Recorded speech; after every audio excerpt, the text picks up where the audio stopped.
স্বয়ং সৃষ্টিকর্তা, স্বয়ং সৃষ্টিকর্তা যিনি এই বিশ্বজাহানের পরিচালক, তিনি কি বলে দেখেন, তিনি বলতেছে যে অতীতে, অতীতে মানে কি এর আগে, অতীতে তোমার পূর্বে বহু বিধান ছিল, আল্লাহ পাকের বিধান ছিল। এখন এই আল্লাহ পাকের বিধান এটা একজন ডিলিট করে দিবে বা নষ্ট করে দেবে তো হইতে পারে না, তাই না?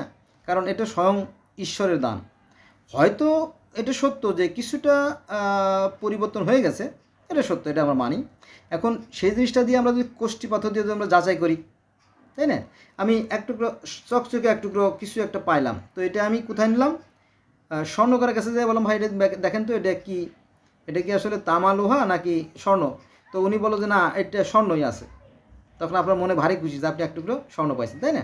আর যদি তামা হয় বা অন্য পিতল হয় তাহলে আপনি সেটা ফেলে দিলেন, যে এটা আমার তো টাকা দিয়ে কিনি নেই, পথে পাওয়া, ফেলাই দিলাম, তাতে কোনো দুঃখ নাই। দুঃখ লাগবে? দুঃখ লাগবে না, এই কথা বলছি। তো আল্লাহ বলতেছে যে অতীতে তোমার পূর্বে বহু বিধান ছিল, তো সেই বিধানগুলো যেহেতু সৃষ্টিকর্তা দেওয়া বিধান, এটা তো সহজে ডিলিট হয়ে যাওয়ার কথা না, নষ্ট হয়ে যাওয়ার কথা না, তাই না? হয়তো হয়েছে। এখন এটা আমরা কী করব? কোরআন দিয়ে যাচাই করব। এই জন্য কোরআনে বলা আছে যে আসো সেই কথায়, কোরআনে তো একটু কোষ্ঠী পাথর আছে, কিন্তু আসো সেই কথায় যা তোমাদের মধ্যে এবং আমাদের মধ্যে এক এবং অভিন্ন। কোরআনই বলতেছে কিন্তু সে কথা, যে মানুষ সেই কিতাবকে বিশুদ্ধ করে ফেলাইছে, এটা সত্য, এটা আমরা মানি। কিন্তু সবই যে নষ্ট করে ফেলাইছে তা তো কোথাও নাই, আছে? তা নাই কিন্তু। যাক, এটা কোথায় আছে? এটা আছে সূরা আল ইমরান আয়াত নম্বর 137। এবার আসলে আমরা আরেকটা আয়াতে যাই। এখানে বলা আছে যে মুহাম্মদ রাসূল ব্যতীত কিছু নয়, তার পূর্বে বহু রাসূল গত হয়ে গেছে। সূরা আল ইমরান আয়াত নম্বরটা কত? আয়াত নম্বর 144। আয়াত নম্বর 144, যে নবী মুহাম্মদ একজন রাসূল, এর পূর্বে বহু রাসূল গত হয়ে গেছে। এখন আপনি যদি নবী মুহাম্মদ সাল্লাল্লাহু আলাইহি ওয়াসাল্লামকে যদি নূর ধরেন, তাহলে অন্যান্য নবীদেরকে নূরই ধরতে হবে নাকি, নিয়ম অনুযায়ী, তাই না? কিন্তু একদল বলে যে নবী হচ্ছে স্বয়ং আল্লাহর নূর, হ্যাঁ, তার কোনো ছায়া ছিল না। এইভাবে বাড়াবাড়ি করে নিজেদের মধ্যে একটা বিভেদ সৃষ্টি করে, পরে মারামারি করে, বাহাস করে, খুনোখুনি করে। কেমন কথা, তাই না? এর জন্য কিন্তু কঠিন শাস্তির সম্মুখীন হতে হবে, মনে রাখবেন। আচ্ছা, এবার আসেন আরেকটা আয়াতে। হে বিশ্বাসীগণ, হে বিশ্বাসীগণ, তোমরা আল্লাহ হতে, তার রসুলে, যে কিতাব রসুলের প্রতি অবতীর্ণ করা হয়েছে তাতে, এবং যে কিতাব তিনি পূর্বে অবতীর্ণ করেছেন, পূর্বে যে সমস্ত কিতাব তিনি পূর্বে অবতীর্ণ করেছেন তাতে বিশ্বাস করো। মানে পূর্ববর্তী কিতাবের প্রতি বিশ্বাস রাখতে বলছে। কে বলছে? স্বয়ং কোরআন বলছে। এটা আছে সূরা নিসা আয়াত 136। কিন্তু হুজুর বলে না, অন্যান্য কিতাব যদি আমরা ধরি, যদি আমরা রাখি, তাহলে আমাদের ব্যবসা সুবিধাজনক হয় না, আমাদের কি কিতাবের মান কমে যায়, এজন্য অন্য সব বাদ, আমাদেরটাই বড়। এই তো অহংকার ঢুকে গেল, সর্বনাশ হয়ে গেল। আমি আয়াতটা আবার বলি, যেহেতু খুব সিরিয়াস একটা আয়াত, তো দেখেন, হে বিশ্বাসীগণ, বিশ্বাসী বলতে পৃথিবীতে 4500 ধর্ম আছে, এগুলো কিন্তু বিশ্বাস থেকে সৃষ্টি, এবং তারা একজন সৃষ্টিকর্তা মানে, এবং তিনি এই বিশ্ব জাহান পরিচালনা করতেছেন, এই কথায় মানে তারা মানে। তো হে বিশ্বাসীগণ, তোমরা আল্লাহ হতে, আল্লাহর রাসূলে যে কিতাব রাসূলের প্রতি অবতীর্ণ হয়েছে তাতে, এবং যে কিতাব তিনি পূর্বে অবতীর্ণ করেছেন তাতে বিশ্বাস করো। সূরা নিসা আয়াত নম্বর 136। তার মানে পূর্ববর্তী কিতাবের প্রতি বিশ্বাস রাখতে বলছে। কিন্তু হুজুর বলে না, ওটা বিশ্বাস রাখলে আমাদেরটা লস হয়ে যায়, অন্যগুলো বাদ, আমাদেরটা আঁকড়ে ধরলে পরে এটা সুবিধা বেশি।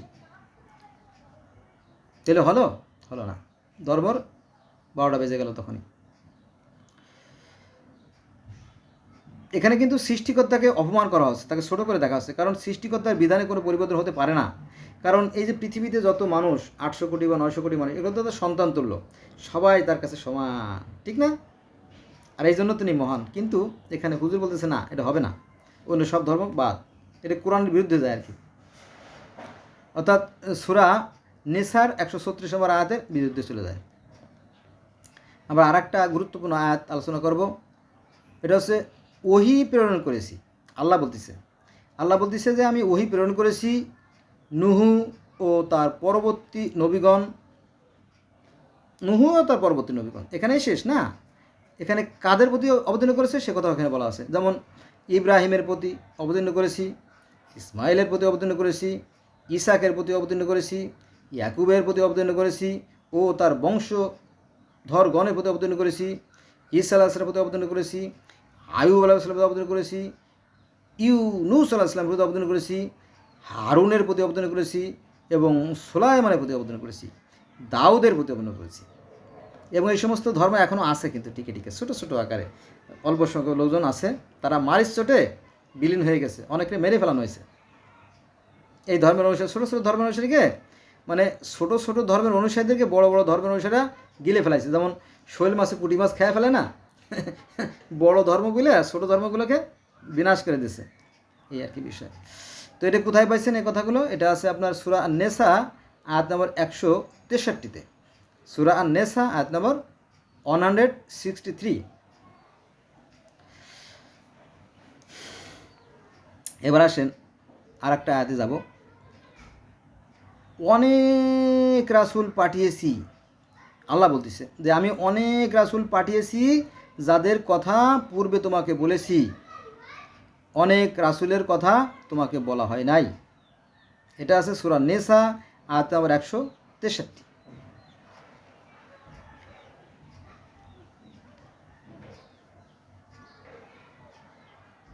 আমরা আর একটা গুরুত্বপূর্ণ আয়াতে চলে আসছি, সেটা হচ্ছে যে এটা হচ্ছে সূরা মায়েদার 69 নম্বর আয়াত। দেখেন এখানে কি বলা হয়েছে, নিশ্চয়ই নিশ্চয়ই অর্থাৎ মাস্ট বি, নিশ্চয়ই যারা বিশ্বাসী, হোক সে ইহুদি, হোক সে সাহাবেই, হোক সে খ্রিস্টান, যারা বিশ্বাস করে ও সৎ কাজ করে তাদের ভয় নাই আর তারা দুঃখিত হবে না।